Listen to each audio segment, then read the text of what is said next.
Parliament శీతాకాల సమావేశాలు ముగింపునకు వచ్చేశాయి.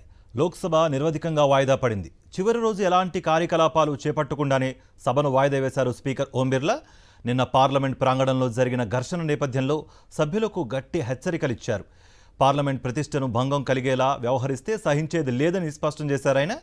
సభా మర్యాదను పరిరక్షించాలని సభ్యులను ఆదేశించారు. పార్లమెంట్ ప్రధాన ద్వారాల వద్ద ఎలాంటి నిరసనలకు అనుమతి లేదన్నారు స్పీకర్.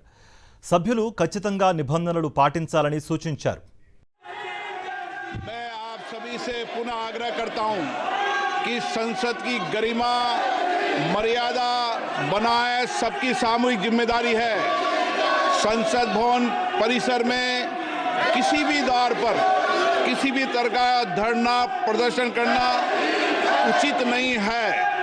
आप सभी को इस विषय पर नियमों की अनुपालना करना सुनिश्चित करना पड़ेगा।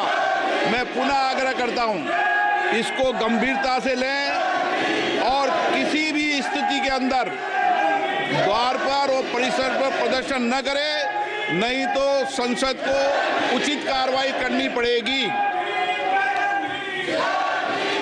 माननीय सदस्यगण, कृपया आप అటు రాజ్యసభలో 12 గంటల వరకు వాయిదా పడింది. నిన్న పార్లమెంట్ ప్రాంగణంలో జరిగిన ఘర్షణపై తీవ్ర ఆవేదన వ్యక్తం చేశారు చైర్మన్ జగదీప్ ధన్కడ్. ప్రజాస్వామ్యాన్ని అపహాస్యం చేయవద్దని సభ్యులకు నివేదించారు. సభ గౌరవాన్ని, పార్లమెంట్ ప్రతిష్టను కాపాడాలని పిలుపునిచ్చారు.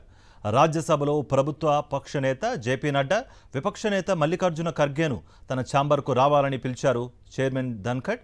ఈ నేపథ్యంలో రాజ్యసభ మధ్యాహ్నం 12 గంటల వరకు వాయిదా పడింది.